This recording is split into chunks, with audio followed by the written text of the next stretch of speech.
Is America ready for another Bush presidency? No, it's not. Okay, end of segment. Yeah. Jeb Bush, you know, his brother George W., he was president, and his dad was president, and now it looks like he may run for president as a Republican in 2016, but he might have to moderate some of his stances, and that includes immigration. We've got a little video for you. And there should be penalties for breaking the law. But the way I look at this, and this is not, you know, I'm going to say this and it'll be on tape, and so be it. The way I look at this is someone who comes to our country because they couldn't come legally.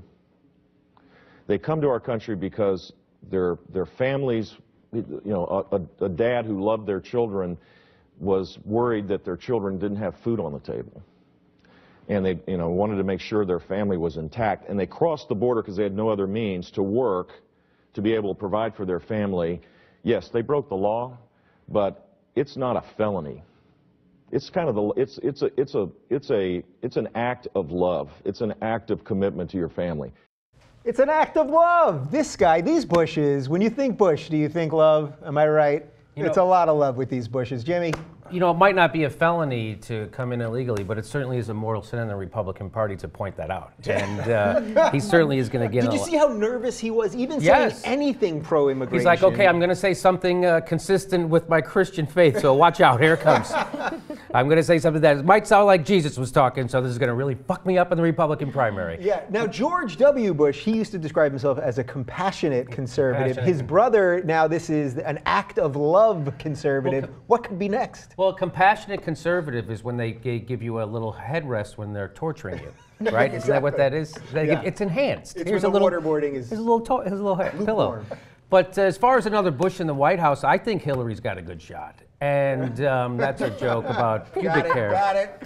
But what he's saying there is that maybe we shouldn't put people in prison who are just trying to help their family. And but that starts a slippery slope because the next thing you know, he's going to start using government to help people. Whew, that's a sin. Yeah, okay, so he obviously is moderating himself because he's going to run, and the collection of losers that they have for 2016 is just maybe 10% better than the collection that they had in 2012. So let's just focus on the Bush family for a second. Is there any reason we should possibly be thinking that this is even a rational thought to have another one of these people be president? Well, I'm like, oh, man. I think, well, here's the thing. I think that you made a good point, which is who else do they have, okay, at the end of the day? I'm not saying that he should run for president in 2016, but when you look at the Rick Santorums and the Cruzes and the Scott Walkers and everyone else they're talking about, Chris Christie's numbers are down.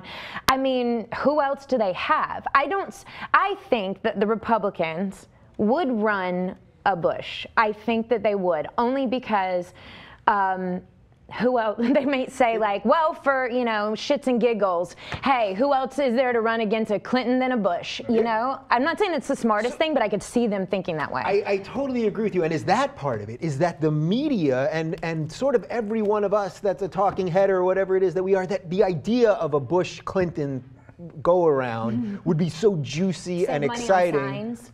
All the recycling. It's good for the environment. Well, the Republicans don't care about that. But yeah, exactly. I mean, he should just go directly to painting. I mean, they're doing this already. I think that should be the direct approach. This is a terrible idea.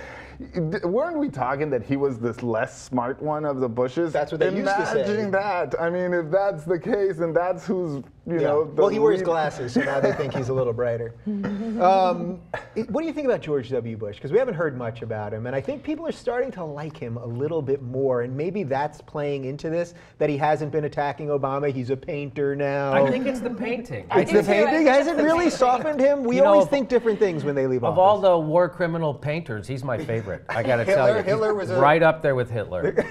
It'd be nice if he painted, instead of like himself in the bathtub, if he painted, I don't know, maybe a scene from Fallujah, where some kids are being burned with phosphorus. That would be a nice painting. I'd like to see him paint that. He's more into Tony Blair and Putin and that kind of thing. But really, though, are we running a risk of becoming exactly what we left in England, a monarchy, where, because yes, we know Hillary's going to run, we know Bush is going to run, and we're just going to have families. And then, as I keep saying, we're going to have Malia 2026, and Chelsea's going to run. And when does it end if we don't stop it now? People love dynasties in this country. You know, the Bushes, the Kennedys, the Clintons, the Kardashians. Like, we can't get away from them, you know? it's horrible. Yeah. Jimmy, well, the people, you know, the fact that people, you know, get to be in a position to have influence in our culture just because of the family they're born into. I was watching a segment on this on Ronan Farron's show the other day. And, no, I mean, you know, so they say, what is it, a Bush has had the key to the front door of the White House for 20 of the last 34 years. I think we've had enough Bushes, right? So let's move on. But that's what, you know, it's all, again, there's more money in politics with the McCutcheon decision, which just means we're going to get more of this, right? So it's just, whether it's George Bush or Ted Cruz or somebody else, it's still the same people pulling the strings, right? And the fact that right now we were just talking about Walmart and how horrible they are to their employees and for our economy, yet the liberal in the next election is going to be Hillary Clinton. She's on the board, or was on the board of Walmart. So it's like our system is broken. wolfpashtact.com.